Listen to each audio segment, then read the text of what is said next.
Eh bien, mesdames, mesdemoiselles et messieurs, d'abord, merci d'avoir répondu présent à cet appel. Vous êtes effectivement très nombreux pour un film très attendu, je dois le dire. Et donc, sans plus attendre, je vais vous demander d'accueillir l'équipe du film qui s'apprête à, je vois, 5 minutes, 5 minutes, 1 minute, ok. Alors voilà, donc vous avez quand même vu, vous êtes vraiment les premiers, comme le disait José Covo, à voir ces extraits après l'Angleterre, bien sûr. Et le film, comme vous le savez, sort fin mai. Donc vous êtes vraiment les tout premiers à goûter au nouvel univers signé Sir Ridley Scott.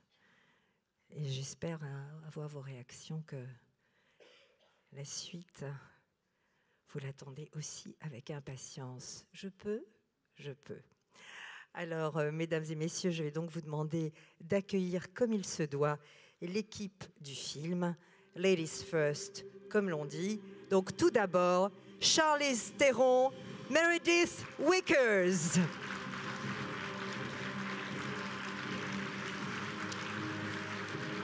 Elle a pour partenaire, bien sûr, Michael Fassbender, qui joue le rôle de David et qui a pris ce matin le train de Londres pour venir nous voir. Merci Michael. Bien sûr, elle est là aussi. Noomi Rapace, qui joue le rôle d'Elizabeth Shaw.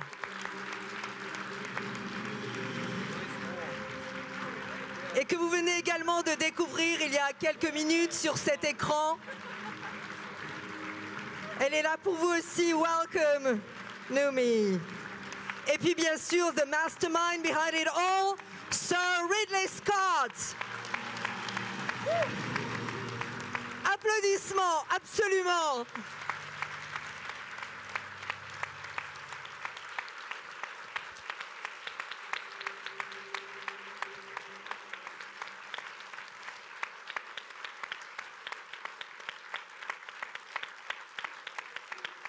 Morning. Well, welcome you all and thank you for being in Paris. We're such a thought-provoking film. And my first question will be for you, Sir Ridley Scott, obviously, as the director. I mean, why use, really, in such a thought-provoking science fiction thriller, why use the myth of Prometheus to revisit space? I'm hard of hearing. Can you say that again? Why use the myth of Prometheus to revisit space? I'm not really hard of hearing, but actually.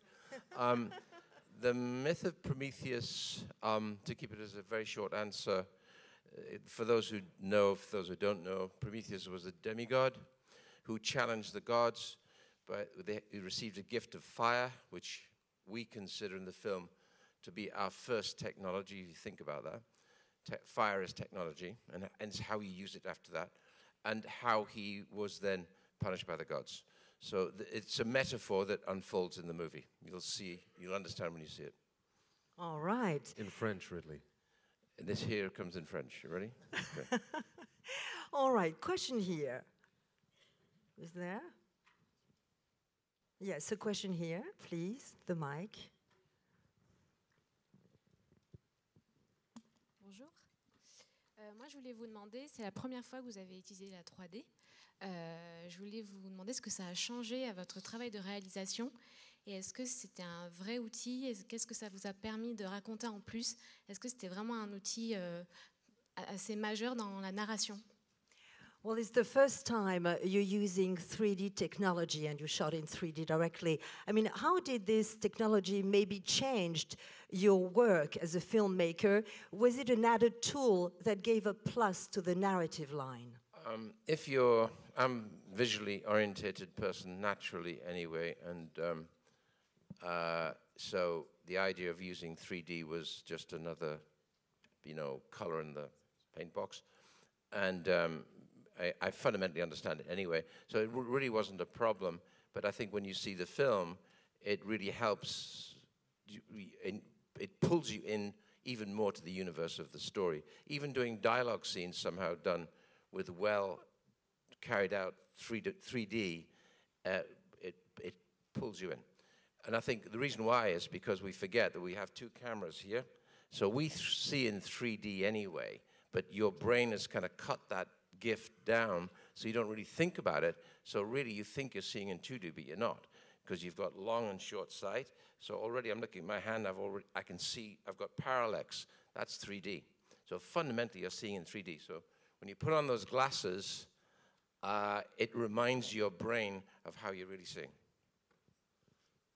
Question here, please. The mic.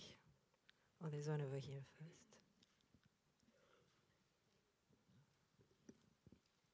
Hello. Okay, this question over here, So- the lady, and then we'll go to you. So it's a question for Ridley Scott. How to be sure to choose the right android? So David, aka Michael Fassbender. Why did you choose him? Why did I shoot him? Michael, why Yeah, do you why? think? Why? Why do you think you were chosen to play an android? We want to know that. Because I'm quite robotic. I don't know. Oh, yeah, okay. I think Michael is, for a while now, joined the ranks of really one of the best 3 or 4 actors in the world. Actors, I mean male. Okay, there are also female actresses. Okay. And if I can get Michael to do anything, I'll take it. So he was my first thought, first idea, first choice. Went to him, and much to my surprise, he said, after a very brief conversation, said, I'll do it. Michael is a master of everything, really. Also, I think he's a very good mime artist. And I figured within this character of David, there's a lot of humor in David. You're allowed to smile in this movie, even laugh in this movie. I think even in the very first Alien, there was a little bit of humor between Harry Dean Stanton and Harry and Yaphet Kotto, right? In this film, I think there's even more humor. And if you watch the film at the very beginning, very carefully, what Michael does with the part of David is kind of wonderful, actually, because he's walking around all by himself for about the first 4 or 5, 6 minutes, and we think, who is this person? And you might think, is he a housekeeper? Is he a butler? What is he? We make no secret of the fact he's a robot, android, or replicant, because there's no point in hiding that anymore. It's such a, part of the science fiction genre that I didn't want to make it that special, but wanted to make it more special, the fact that conversely, because he was that and was accepted at that the crew around him would accept that. And one member of the crew doesn't accept that because he's uncomfortable having a creation in the replication of a human being around him. So there's constant little jabs and digs at who he is and who does he think he is as this person who's been created. But anyway, you'll see it through the film. It's humorous and then it gets dangerous. Bonjour. A question here, please. Yeah. Oui, bonjour. Pour Alien, vous avez créé un personnage féminin très fort de Ripley avec Sigourney Weaver, et je voulais savoir comment vous avez créé vos personnages féminins dans Prometheus et comment Charlize Theron et vous, Noomi Rapace, vous voyez vos personnages. Well, I mean, in Alien, obviously, you chose a very strong female character, Sigourney Weaver. How did you work on, let's say, the female characters on Prometheus? It's for you. And then we'll get to the ladies, in fact. So the comparison, you're booming. When you speak, I can only get half the information at this end. Sorry. There's like a boom is a bounce off this wall. Yeah. So can you re-say that, okay? I thought it was a question for Noomi. Well, the question was about that in Alien, obviously, you have a very strong female character played by Sigourney Weaver. Yep. How on Prometheus did you work with your female characters and your actresses? All my characters, all female characters, are pretty well in all the films I've done involving, engaging females, I think, in all of the films. There's been some female or other, and they're usually really, really strong.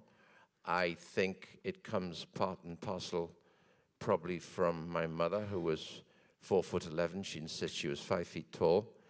But actually, she used to kick my brother Tony Scott and my ass regularly. So I got used to really strong women. And so I accept strong women. They win, you win, okay? Over and out. Well, as we're talking female characters and characters in general, I'd like to address the three of you. I mean, in this movie that was very secretive, so to speak, we don't know much about Prometheus yet. And you each have your different agendas, as it's a thriller. So I'd like you three to tell us, what is really your secret agenda, so to speak, what you can reveal, or what are your agendas, the three of you? Charlize. Well, if we told you, we'd have to kill you.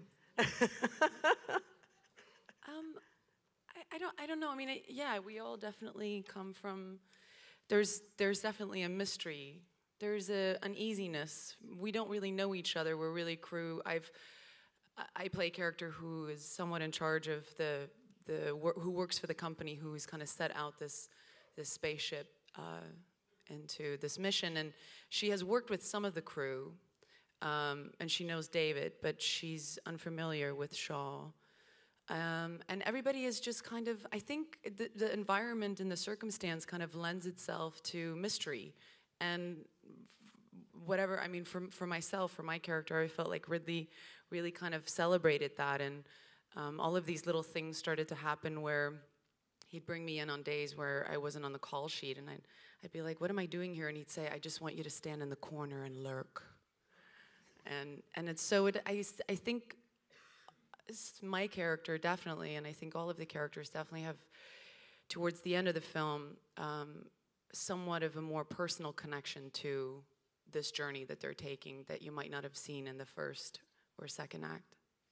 What about your journey, Noomi? I mean, how would you describe it? Well, Elizabeth is a scientist, an archaeologist, but still she believes in God, and she's a very strong faith, and she's a dreamer. She has a lot of passion, and she's the one that is, kind of convince people to go on this journey and to, this is her dream. She's been dreaming about this as long as she can remember, to go out then, and she's convinced that she will find something that she's been looking for probably her whole life. So it's very personal for her, and in the beginning, she's very, I wouldn't say naive, but she has almost this childish expectations, and it's very, I think she's convinced that she will find all the answers and everything she's been waiting for her whole life. And then things happens in the movie, and she kind of changes into more of a tougher survivor. It's like her fighting instinct kind of wakes up, and she becomes a survivor more. So it's a big transformation in the movie for her. Yeah. All right. Next question. Where's the mic? Over here? Where's the mic? Okay. This one is for Noomi. You used to be successful in Sweden, and thanks to Millennium, we all know you now.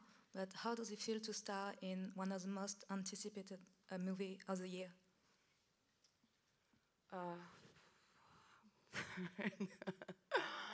Well, it's what I love about acting and about creating movies and working in with this. It's for me, it's the best. It's everything. Because it doesn't matter, you have to start from zero every time. It doesn't matter what you've done before.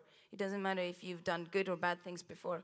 The only thing that matters today is what we do and what we together can make out of this movie. And then it doesn't matter that Ridley have done, he's been doing the most amazing movies for so many years, and Michael and Charlize too, and it doesn't matter what you come from, if you're a big Hollywood star or, an unknown actor from another country, everything that matters is what we do together. And then you kind of forget about the world around you. You don't really, it kind of fades away, that you are such an icon and everything.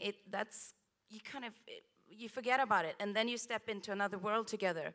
and you just work really hard. And when you're finished with the movie, when you step out, then you start to realize that it was quite big and that it was a lot of, maybe I should have felt the pressure, maybe I should have been more nervous about it. But you don't really feel it when you're inside because you don't really, it's almost like you ignore all that. Question. Yes, the mic is here. Yes. Hello, this is a question for Sir Ridley, please.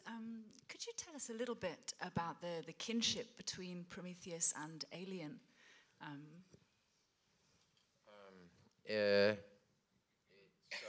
was the quick answer is that the actual. Do you want the long answer or the quick answer? Okay. The long answer. I'll give you the long answer. Okay. Well, okay. I'll give you the quick answer first. The DNA attached to the original Alien occurs in about the last 8 minutes of this movie, and that's when you see it, you'll get it. Okay. It started off because I did one Alien, then 3 followed, and I watched the 3 get made, and you know, I'm very competitive, so give or take. Did I love them? Yeah, they were okay.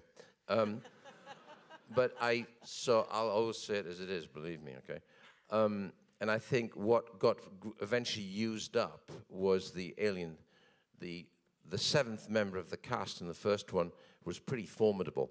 And the cast I had was absolutely wonderful, but without that guy in the rubber suit, the film wouldn't have had its terror thread, which I think we really got supercharged terror in that first film, partly because the actors were wonderful and were doing that, because if an actor's not showing fear or terror, the audience aren't going to feel that either. But you've got to have that beast. And I landed luckily on a man called H.R. Giger, who actually was at his peak at that moment in terms of his designs. And I, you know, the studio at the moment didn't really want to go with Giger because they felt it was a little bit obscene. I said, well, obscene's good, you know. It's certainly intimidating. So eventually we ended up with that. Now, then on watching the 3 films that followed, no one asked one very big, simple question. And I was amazed at that because it was an evolution where you could certainly go into the next story by saying, who was the guy in the seat? Who was the popular character that got this name, the space jockey? I don't know where that came from, but they did. And this big skeleton lying in this giant seat. Who was that? Why was he there? And I always figured what I had was a battle. I used to call it a battle wagon. And I was based on a croissant. It's a croissant. That spaceship was a croissant, okay? And I think, why is this boomerang? It didn't crash, it parked. And why did it park there? No one brought up those questions. It's a whole new storyline. So I went back to Fox recently, 3 years ago, and said, I think I got a notion to recharge this genre. I don't like using the word franchise, but I'll use it for the purpose right now. Recharge this franchise into something else. And they agreed, and I began with the writer, John Spates, and then later Damon Lindelof. And it became, it's interesting, because when you're writing, as you guys know, it's entirely organic, okay? When I'm working with writers, it's literally sitting at a table for days, sometimes weeks, where there's always an answer to your problem. Depending how much you want to beat your head against the wall, one morning, 1 minute, 1 hour, you're going to suddenly get, of course, why didn't I think about that? Sometimes about removal of things. So it was an organic process which gradually shifted us away, miles away from the original Alien, and evolved into what this film is now called Prometheus. So there's a connection, that was the fuse, now this is different, and leads us somewhere else. Next question. Here. Here, all right. Bonjour, c'est une question pour Charlize. On vous revoit de nouveau sur nos écrans. Bon retour, d'ailleurs. Comment on peut passer d'un film aussi différent que Young Adult à Prometheus, par exemple? Comment on se prépare pour jouer aussi différemment dans des studios totalement différents, avec des réalisateurs totalement différents? Well, this is a question for you, Charlize. I mean, the lady was wondering how you prepare for such different parts. For instance, you just went from young adults to Prometheus. How do you prepare as an actress for such different roles with such different directors? I guess it's a little bit of what Noomi said. You know, every time you start is somewhat from scratch. So you can't really come into the new job kind of carrying leftovers. But for me, it's somewhat easy because I've never worked with two directors that are similar, and I've never worked on material that you kind of approach the same way.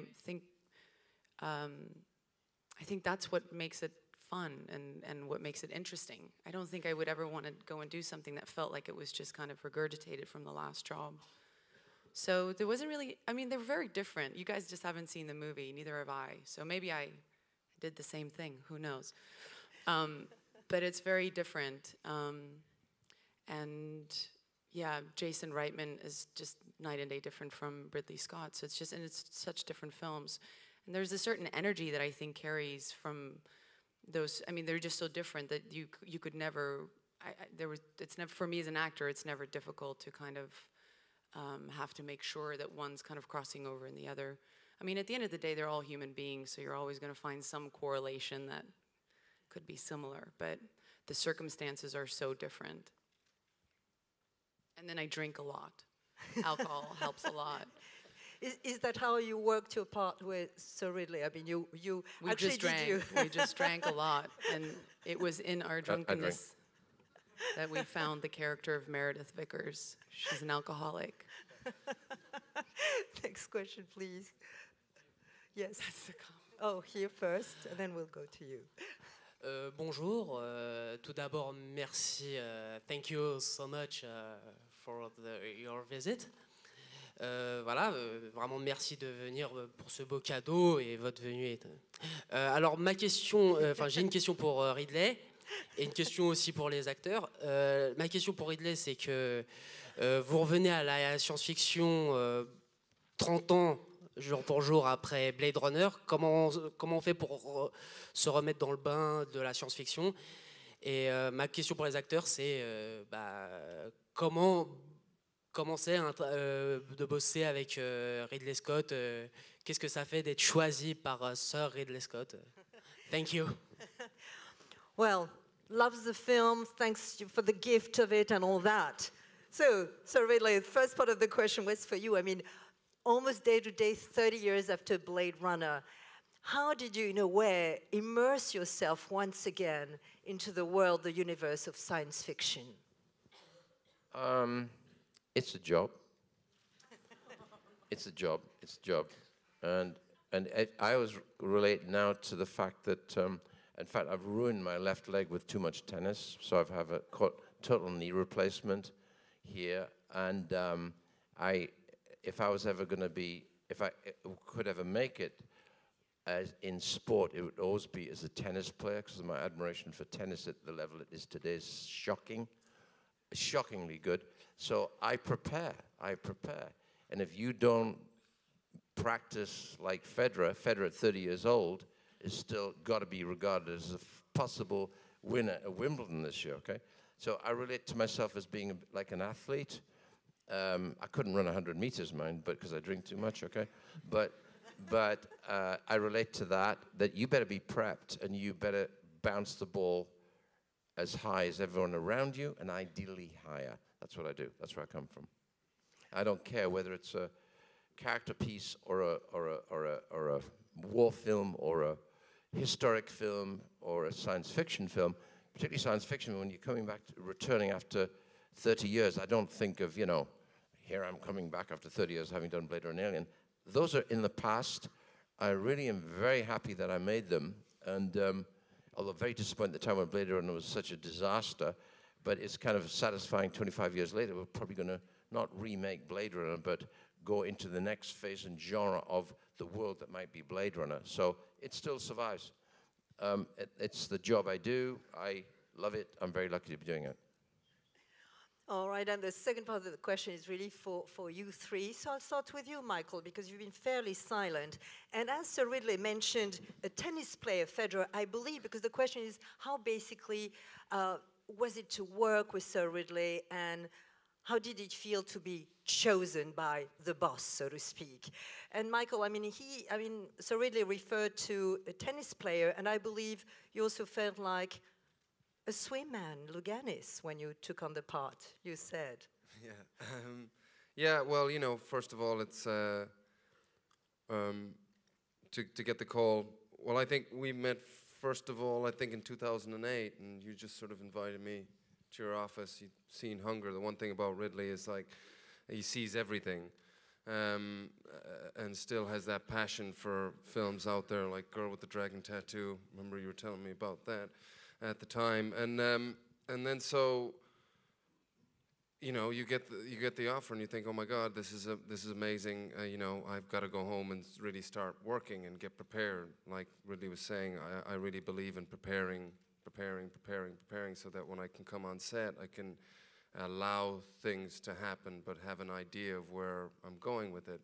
And it was just a lot of fun. I was quite, you know, I was pretty nervous on the first day. I didn't know what to expect, and then it just became like play, really. And though I think both sort of very serious about the work, it was just a joy. No idea was stupid until we tried it and put it on the floor. Took a look at it. If it worked, it worked. If it didn't, it didn't. But what's really impressive about Ridley and watching him at work is, you know, you've got 350 people on set, and each department has got to, you know, come and bring their sort of game, their top game to set. And seeing somebody sort of have an involvement and instilling passion in each of those departments is pretty amazing to witness, and to have the precision in each department, and to have the sort of imagination and the enthusiasm, the energy. You know, that's what makes him the sort of master. You know, you know, you have to be a ring master, especially on something that size and that magnitude. I mean, Noomi, I believe you sort of answered already how it felt to be working and chosen by Sir Ridley. What about you, Charlize? Is there a particular feeling you had when you knew you would be part of such an adventure signed by Sir Ridley Scott? Yeah, I've always said that out of Ridley's generation of filmmakers, there's really a handful that are iconic, and I think that for every actor, there's one of those guys that you always dream to work with, and Ridley was that for me. Sir Ridley was that for me. But I could just add one thing. It's like yes. when I remember we were doing a quite disturbed, really different scene, something I've never done before. Not even close to doing anything. It's shut up. Okay, so it's actually it's this scene that is really really disturbed and quite twisted. And we were kind of working on that sequence for a couple of days, and it was almost like stepping down into a hell in a way. It was really physical and really mentally. It messed me up a lot. And I remember one day, you know, you came to me. What I love is that you're so you're so passionate, and you're so in the actions, in the characters. It's like you are breathing and thinking and living them. I was doing these really weird things, and, you know, you came in and it was like, do you have another take in you? And I was like, yeah. Okay, let's go. She's ready now, go. And it was like, it felt like we were kind of breathing in the same. I never felt that I was carrying something alone. It always felt like we were sharing something and doing it together. And I was kind of running around half naked, and I never ever felt like I was naked. It's weird because it felt like you were always in there with me, and that's really. I've never worked with anyone who shares it so much. Yeah, I think, and I'll just add to that. You know, I think that there's, you know, we try and capture moments in cinema. You don't know how they come, and, you know, where's the formula to it? There really isn't. It's just those moments within films that make films. You know, maybe the whole entire thing isn't consistent, but the moments.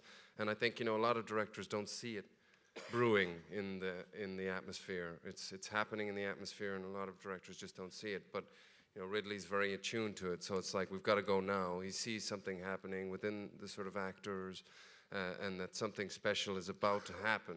And that's sort of, you need to be pretty in tune. As I said, at the same time, looking at the camera department, looking at the art department, looking for hair, makeup, wardrobe, each department having an eye on everything. That's pretty extraordinary. Gentleman over here, the mic, please. Hi. Oh, yeah. First of all, what we saw this morning is absolutely amazing. My first question is, what was the biggest challenge for each of you? And my second question is for Sir Ridley Scott. The print we'll see in theaters, is that your director's cut? What? That I directed who? God. Could you repeat? Oh, I thought you said I directed God. I went, what? You know, your director's cut. This is, I didn't catch that. Could you please repeat it? Yeah, the print The that we'll cut see. that you're going to see in the cinema is always will that be your director's cut? It's always the director's cut, really. I mean, you know, I think what happens later, because if the film has fortunate enough to have a following that want to see it again, and therefore you buy this wonderful technology called DVD, and the DVD has even better technology because it opens up the storybook of how the film got made, and under the heading of a menu disc, and that's where the opportunity to say or show that actually there was a longer cut, but the one that went to the cinema was fundamentally, at the end of the day, what I believe it should be. And I think I've only made a mistake once, I believe that anyway, once on cutting a film short, and I won't say what it is right now because this is not the time. But I removed 17 minutes off a movie, and I think I didn't ruin it, but it wasn't as much. In this instance, you got a pretty good version here, pretty good cut. We're running it about, I think without the end titles, which normally run about 4 or 5 minutes, we're running at 1 hour and 59 minutes and change, yeah. So it's very tight, is what it should be. And I just want to add before, you know, when I cast, I'm looking for discovered I have a talent for casting, and frequently I'll have already done my homework, so I kind of know who I want, and that doesn't undermine my casting directors at all, because I know what I want. I need a very good casting director to persuade and negotiate and all that stuff. But I look for people like these three on stage with me, because they're free-thinking, free-moving artists who think on their feet. You know, because filming isn't like theater. Most film is like actually the absolute antithesis of theater. Theater, you can sit and rehearse for 3.5 months. I don't know what you do for 3.5 months. I would actually shoot myself. But because I love to talk, I love to rehearse around a table with the people I now feel very comfortable with, because when I cast people, frequently I don't even talk about the part. I talk, just chat. So I get to know the person. Then when the person starts to open up, now I feel, okay, they're relaxed. Now let's talk about the part. So I obliquely get them talking about themselves and the part. Once they start talking about themselves, then I'm seeing how they're going to think and add. Because you can always get a good read, but frequently that's as good as it ever gets, and so frequently you can be disappointed. Cast people like this, they go home and they do their goddamn homework, and they will come in with ideas to saying, I thought of this, what do you think? That's what I'm looking for. So my job is to be there, you know, not just during, prior to, and when I'm filming, to be constantly surprised by what they just do. So I'm grabbing the moment, say, which wasn't even discussed, something suddenly happens and you go for that. That's what movies are. I think that's what makes them interesting. Et maintenant, notre dernière question ici, c'est à vous, donc, lourde responsabilité. Did the myth of Prometheus come early in the writing? And can we also expect a twisted connection to Mary Shelley's work? And to Michael Fassbender, would like to know if you relate more to Ian Holm, Lance Henriksen, or Winona Ryder for your portrayal of an android. Who are they? Those guys, I don't know. All right. So no, I mean, to be honest with you, I didn't watch any of the Alien films before this. I've seen them all before, but for some reason I decided not to revisit them before filming. We had some other ideas. I did watch Blade Runner, funnily enough. There was something in the replicants that I thought was kind of interesting, and actually in Sean Young's character. But in terms of sort of inspirations for the character of David, Ridley, we were sort of discussing things. He was like, I want you to watch Lawrence of Arabia, and I want you to watch a film called The Servant with Dirk Bogarde. And then I watched Man Who Fell to Earth, David Bowie. And then, you know, like Greg Louganis, as you said earlier, just certain things when you're reading the script, certain images or people sort of just come to mind. And that's kind of how I tried to approach it from there. So, you know, to bring something totally sort of different to... I didn't want to be influenced by what those guys had done in the earlier sort of alien films, you know. So, and you wanted to end on the Prometheus note we started with by asking, what is your question about that? That will be really the... Yes, did the Myth of Prometheus come early in the writing? And can we also expect a connection to Mary Shelley's work on Frankenstein? Okay, is there any connection with Mary Shelley's Frankenstein? No. Now we know the mystery will remain until we see your full movie completed. Thank you so much for being with us this morning. Thank you. And thank you, Sir Ridley Scott, for bringing back to us science fiction. Thank you.